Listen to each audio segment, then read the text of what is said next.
Bonjour à tous. Eh bien, je vais venir vous parler de la restauration de deux clapets pour un bélier Pilter numéro 4 que je viens de faire. Voilà, je viens de restaurer ces deux clapets. Donc je vais vous parler d'abord de celui-ci. Alors celui-ci, il avait de l'usure, mais alors il avait beaucoup tourné. Et la tige de battement était complètement ovalisée et le guide ici tout le long était ovalisé aussi, mais énormément. Il y avait vraiment trop de jeu dans ce clapet, donc il fonctionnait plus. Alors ce que j'ai fait pour le sauver, quoi, en quelque sorte, hein, et j'ai tout travaillé sur le tour, hein. Là faut être précis. Donc j'ai rectifié la tige de battement, elle faisait 12, je l'ai ramenée à 10, voilà. Et après, j'ai refileté en haut à 10 aussi, le haut de la tige. Et le guide ici, je l'ai repercé à 14 mm. Et je l'ai bagué avec des paliers polymères. Voilà, on les voit ici dessous, vous voyez, là. On voit. Donc j'en ai mis deux l'un sur l'autre. J'ai mis un 12-14 et à l'intérieur, j'ai rentré un 10-12. Voilà, ça rentre en forçant, ils peuvent plus du tout bouger, ça a forcé aussi dans le bronze, donc là j'ai pas peur du tout, ils vont pas s'arracher. J'étais obligé de les rentrer en force. Et là maintenant, ma tige de battement a plus du tout de jeu. C'est un clapet qui est vraiment qui a plus du tout de jeu. Alors vous allez me dire, oui, mais vous êtes passé de 12 à 10 au niveau solidité, oui en effet. Mais là le bélier fonctionne qu'avec 1,50 m de chute, c'est très peu. Donc je suis relativement confiant, voilà. Là, c'est un clapet qui est reparti pour quelques années, voilà.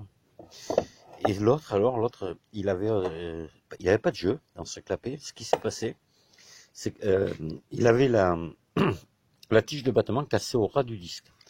Alors pourquoi? Mais tout simplement parce que la personne qui l'a réglé, le réglait comme font beaucoup par les écrous du haut ici.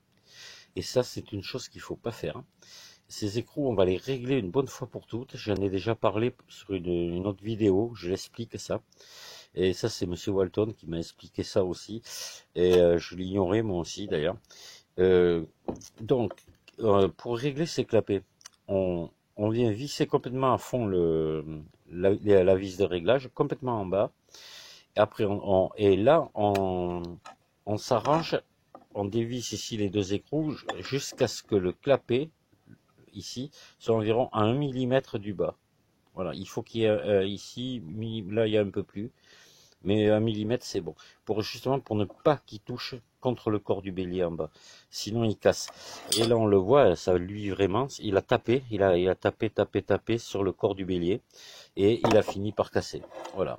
Donc ce que j'ai fait donc avant, avant de vous expliquer ce que j'ai fait, donc une fois que j'ai réglé mes deux écrous, et que celui-là est complètement en bas, que j'ai réglé mes deux écrous de façon que ça arrive à 1 mm, je les bloque l'un sur l'autre pour que ça fasse effet écrou contre écrou pour plus qu'ils bougent. Et maintenant, le réglage, on le fera ici, avec cet écrou-là. Voilà. Je ne sais pas si je vais pouvoir vous le dévisser parce que j'ai qu'une main là de libre. Non, je peux pas. Voilà, mais le réglage de course maintenant, on le fait par là, en montant, en dévissant. Donc on va monter, on va diminuer la course. Et on vient après, une fois que la course, on a obtenu la course désirée, on vient serrer le contre-écrou dessus pour ne plus que ça se dévisse, que ça bouge. Voilà. Donc pour le réparer, ce que j'ai fait, cela, j'avais pas beaucoup de solutions. J'ai toujours pareil sur le tour, hein, j'ai percé à 10-25 et j'ai taraudé à M12. Après, j'ai usiné une tige de battement en inox que j'ai fileté des deux bouts. Je l'ai vissé dans le clapet ici, dans le disque. Plus à l'arrière, j'ai mis un écrou à nil stop. Voilà, pour sécuriser un peu plus.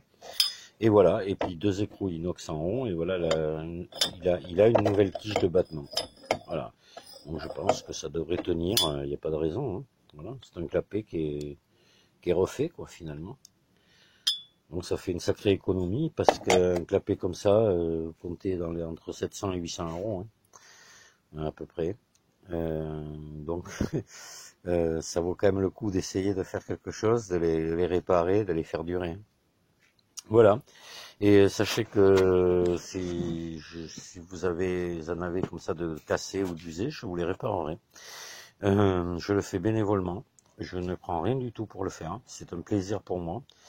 un service que je rends. Donc évidemment, je compte si quand même ce que je vais mettre dessus, comme là, les clapets polymères, il y a de la tige inox, tout ça, je l'achète. Hein. Donc je compte ça, quoi. Mais c'est tout. Donc ce sont des réparations qui se montent à quelques petits euros, quoi. C'est vraiment pas cher. Voilà. Voilà, j'en aurais des milliers à faire, sûrement que je dirais non, je peux pas. Mais là, c'est quand même, j'en fais pas beaucoup. Là, j'ai dû en faire cette année, j'ai dû en réparer 4. Voilà. Donc c'est pas énorme, je peux le faire. Hein, à temps perdu, je prends mon temps pour le faire et puis voilà. Et ça rend service à des gens. Puis moi, ça m'intéresse parce que il y a toujours quelque chose à apprendre là-dedans. Voilà. Allez, bien, je vous dis au revoir, à une prochaine vidéo. Merci de m'avoir écouté.